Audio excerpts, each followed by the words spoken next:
We were just talking about coaching, and we miss having that level of personality there, right? Yeah.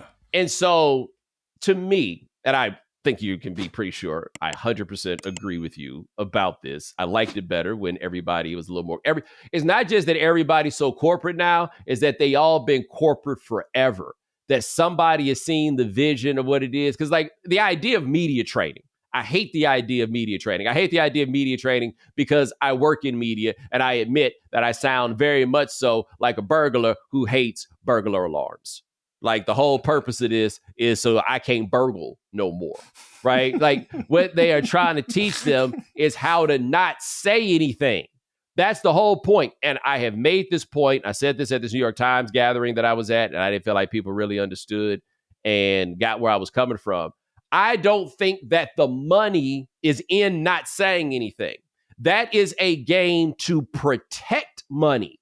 If you already that dude, right? If you already this guy that's at the top, that's the game that you use to protect your money. But if you just a dude in the league, you don't get no money by being quiet. You don't get no money by being boring. You get money by showing people who you are, right? And so this panel I was on was talking about the idea of brand building, and it was basically a bunch of athletes and me, which was a little bit awkward, right? But I was listening to them, and their whole point is everything so much was like, well, if I mess up and I say this, then that'll mess up this brand deal and that brand deal. And so the way that I interpreted that they were thinking about branding was literally about the idea of creating relationships with brands and getting money.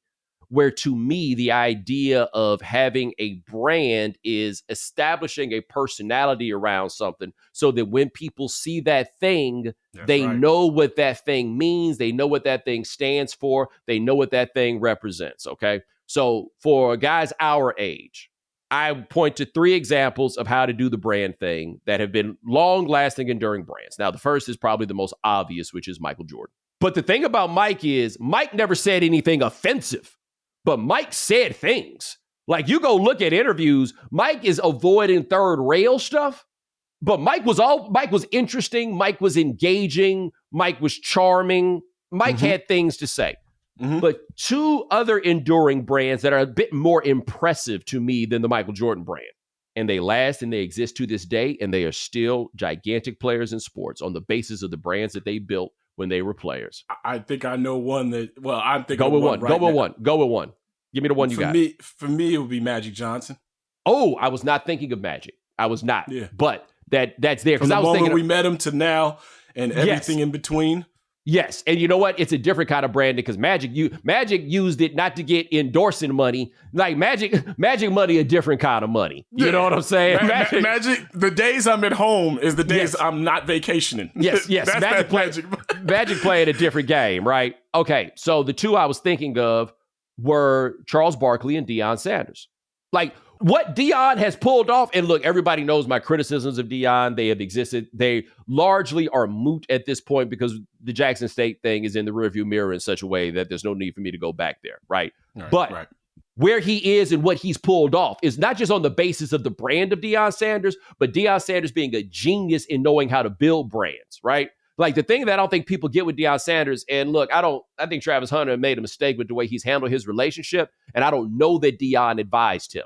But it sounds like Deion advised him to do that YouTube show because what Deion has done with branding that people haven't really caught is that Deion done had his hand in some kind of reality show basically every moment of the last 20 years. Deion got this show on Tubi with the woman Rossi Diaz. He's on there, which is to say that Deion always takes that brand to where women are. Like that's the next level of if the fame women are for there, somebody. the men will follow. Yeah, but that's a whole like he got the dudes from being Deion. But he goes and takes it over there. But everything we watch in sports and all of this is on the basis of a brand that he created in his dorm room in 1987. It was a much more obnoxious brand when he was younger. But you know what the Deion brand stands for, Deion and money. But you know it. You know what you're getting, and boom, it's clear. And Deion ain't never really talked that much about important stuff, but Deion talked. Deion was not afraid of offending you. And the other one, Charles Barkley, this is the brand that he's had since 1984. The brand happens to be being Charles Barkley. If Charles Barkley had chosen not to do that and to be some quiet guy through the whole thing, none of this happens. Charles Barkley has made hundreds of millions of dollars. on the basis of having an actual personality. And so what I think happens is, and I'm sorry, I know I've been talking for a long time, supposed to be a two-person podcast. I appreciate this. But I think that people misunderstand. Like, I think I've talked to you about this. Pick a year between the year 2024 or like 2010 and 2020. Just pick a year. 2012. All right, 2012. What I'm going to do is I'm going to pull up the 2012 recruits, top basketball recruits. Okay. Because I found something once. I was on Basketball Reference, and if you mess around and you take that list, right, and then you sort the results you get from that list, sort it by win shares. Okay. And what that does is it gives you a handle on, like, who's had a real NBA career. Not just played some games, not just been around here, but like a real NBA career, right? Yeah. And I don't even have to give you the total on the win shares. I'm going to just roll the names and go down, okay? Now, 2012 was a really bad year, just to be clear, all the recruiting rankings. Steven Adams has the most win shares from that class. Wow. Steven Adams, Montrezl Harrell, Kyle Anderson, Jeremy Grant, Marcus Smart, Terry Rozier, Nerlens Noel, Gary Harris, Willie Cauley-Stein, TJ Warren, Alex Caruso. That's like 10 people. You know what I'm saying? Getting to know superstars, right? Right. Why would those guys be quiet? But you know the whole way as they've come up in the game, the media training has been, don't say nothing because you going to mess up the money. What money?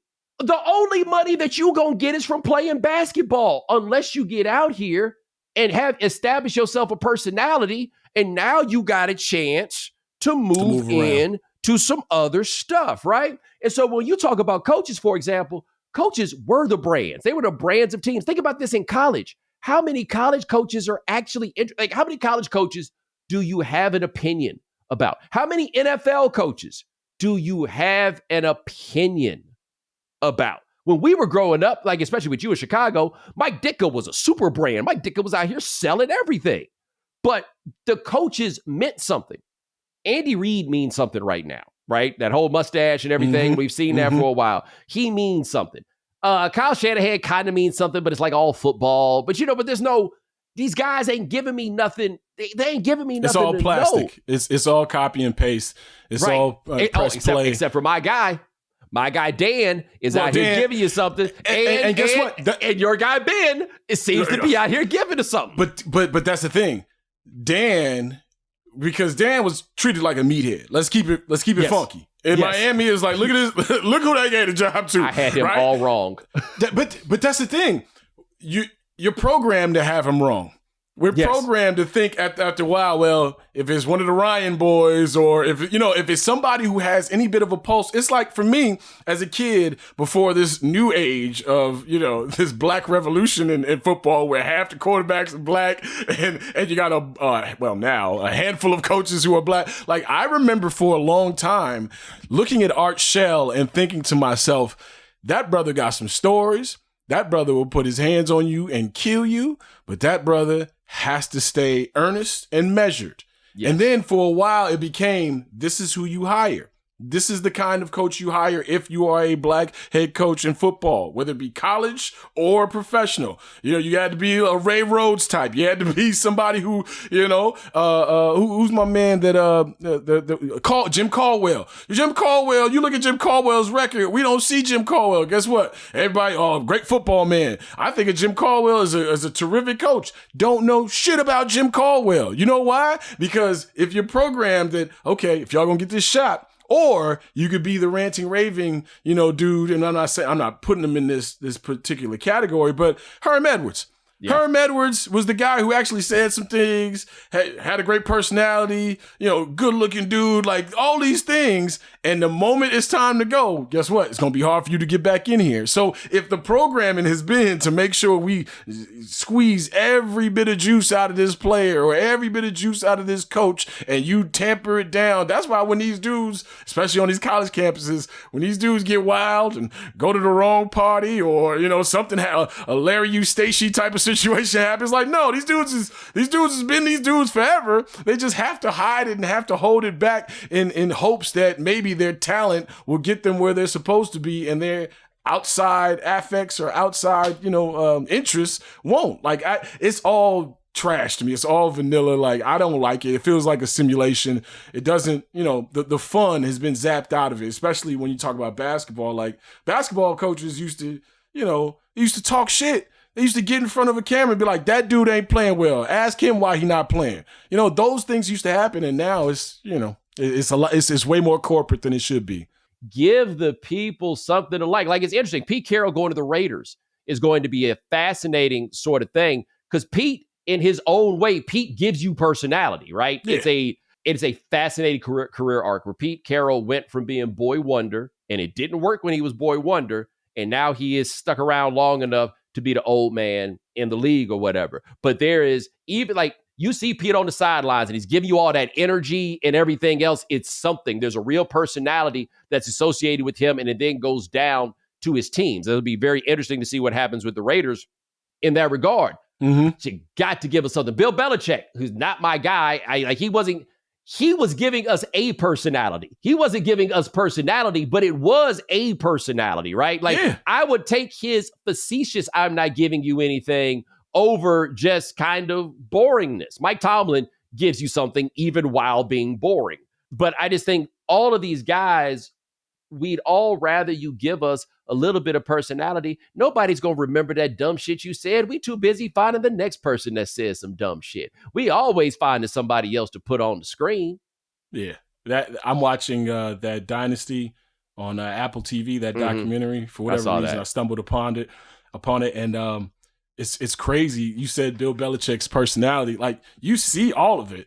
And then you see when the winning starts and that collar start to tighten. I don't give a damn how used to winning you are. And then you get called a cheater. And then maybe the greatest quarterback. Everything changed. Everything. Like, he was a dude who come in there and, mess around a little bit with the media. And then he got called a cheater. He's like, wait a minute. It's like, you motherfuckers don't know how cold I am? That was the most interesting thing about that 10-part documentary series, and I watched it all.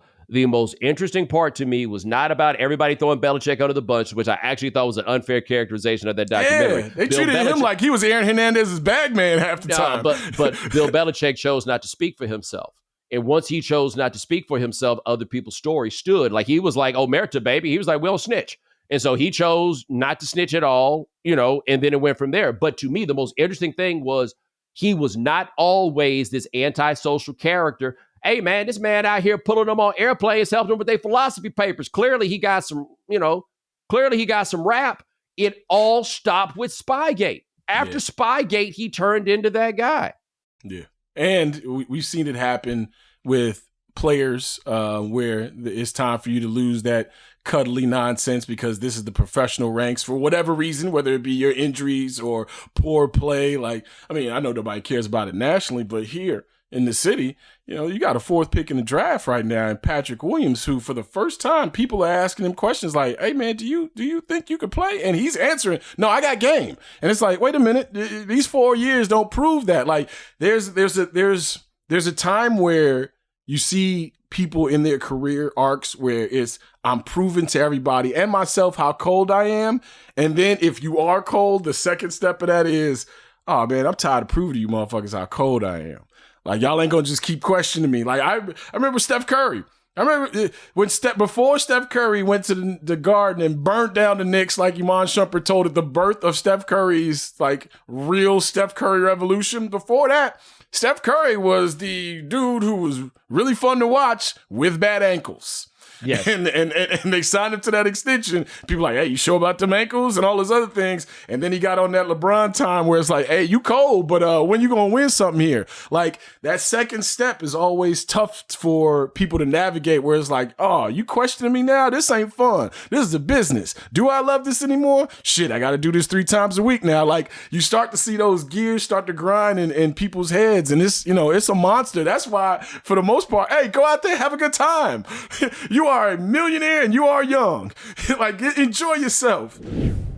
The NBA is in full swing and the big game is right around the corner, which means you could turn $10 into $1,000 in a single game watching your favorite teams only on Prize Picks. You can make a Prize Picks lineup between the NFL and the NBA in as little as 60 seconds. Sign up today and get $50 instantly when you play $5.